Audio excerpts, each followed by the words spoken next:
Je suis Sami El Haj pour les francophones. Nous sommes le 17 mars 2025 et je m'en vais faire lecture de ma participation au colloque de Gerba, organisé par l'ATAV, Association tunisienne des arts visuels. Ma communication s'intitule Le secret de l'atelier. L'atelier de l'artiste n'est pas un lieu à fonction unique. L'atelier n'existe pas uniquement comme lieu de production d'œuvres d'art, mais bien plus. Il renferme l'intime de l'artiste. C'est dans l'atelier que l'artiste se coupe du monde pour lui substituer le sien propre de monde, un monde sans code préécrit et décidé par d'autres. Sans verser dans la caricature, l'artiste, avouons-nous-le, n'aime pas se plier au code de la société petite bourgeoise.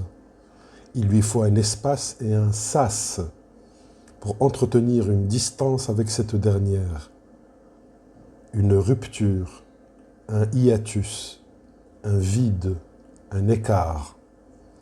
Ce qui se passe dans la cité est de toute façon codé et formaté. Il n'est pas la continuation souhaitée par l'artiste. Il n'y retrouve pas l'énergie de l'atelier et de sa propre solitude face à l'œuvre d'art.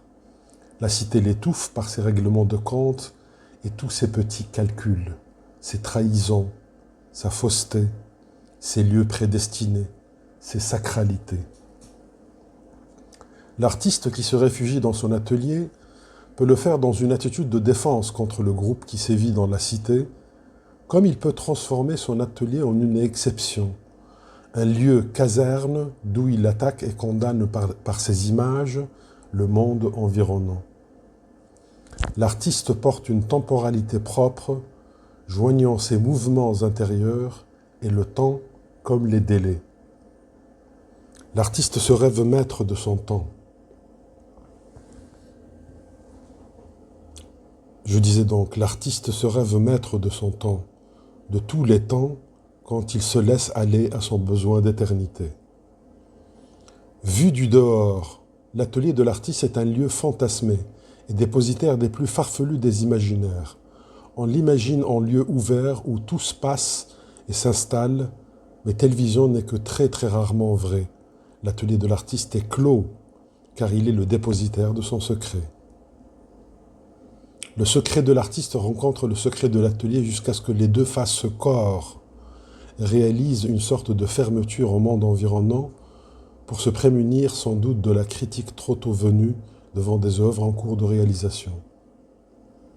La promesse faite à un galeriste ou à un marchand d'art peut grandement piloter le secret de l'atelier de l'artiste.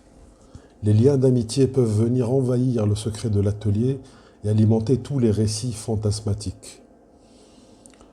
Toute une faune curieuse gravite autour de l'atelier de l'artiste et pense qu'en le visitant, elle sera un peu plus artiste à son tour, presque par contagion, pense-t-il. Parmi cette faune de curieux, un personnage s'illustre par sa singularité. Il se fait appeler le poïéticien, du grec poiesis, disant la fabrication et, par extension, le processus du non-être à l'être. Des premiers balbutiements de l'artiste qui cherche jusqu'à l'accomplissement de l'œuvre d'art.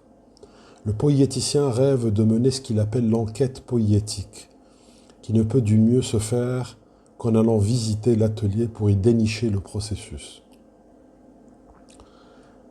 Des débris, des notes, des ratés, des repentirs et toute autre trace et artefact s'accumulent dans l'atelier, recelant ce qui pourrait éclairer l'enquête poïétique et révéler le cheminement créatif.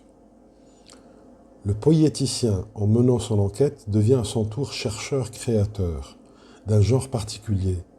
Il revit l'expérience d'une création artistique pour nourrir sa création textuelle propre.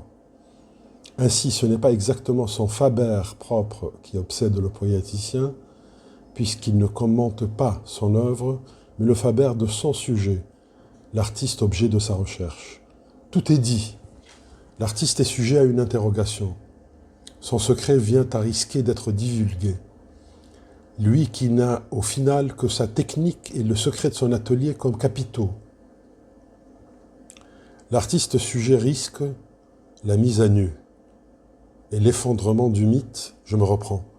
L'artiste sujet risque de la mise à nu et l'effondrement du mythe qu'il met en scène et développe autour de sa propre personne et de son travail. Qu'est-ce qu'un secret? Un secret, ça serait cette information privée détenue par très peu de personnes ou par une seule personne. Imaginons que le poéticien pousse son enquête jusqu'à se rapprocher très près de ce point où le secret peut être percé. Serait-ce une victoire?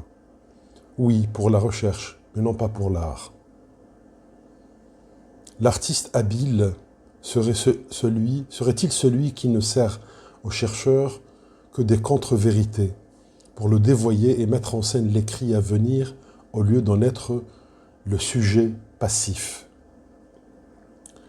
La seule solution à cet écueil serait que le poéticien soit à son tour un créateur, c'est-à-dire quelqu'un qui connaît les affres du métier, par exemple dans cette discipline que nous appelons la recherche-création. Un chercheur, poéticien ou autre, qui crée est un chercheur qui a le sien propre de secret, donc qui est naturellement amené à respecter le secret de l'atelier pour n'en livrer que l'essentiel, voulu pour éclairer le processus de fabrication de l'œuvre d'art. La recherche-création menée selon une déontologie et pilotée par une éthique littéraire sait que le seul véritable secret de l'artiste, c'est l'artiste lui-même.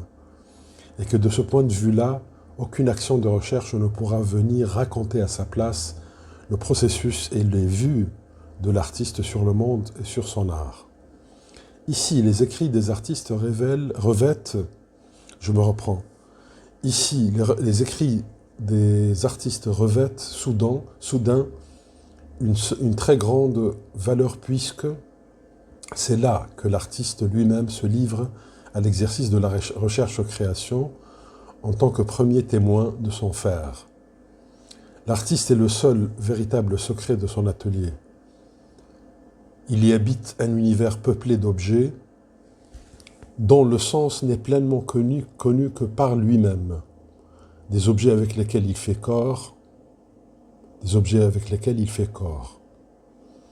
Le chercheur-créateur nous apparaît comme faisant partie d'une catégorie non pas hybride, mais évoluée du faire artistique. Au moins parce que l'inconscient ne pilote plus sauvagement l'artiste, mais que ce dernier le soumet à examen de la raison. Dans un scénario heureux, le poéticien révèle l'artiste à lui-même, en l'accompagnant dans l'exploration de ses influences, de ses repères et de ses références, non pas en lui imposant une grille de lecture contraignante. L'espace de l'atelier renferme le secret de l'artiste, comme le corps du texte en recherche-création renferme la révélation.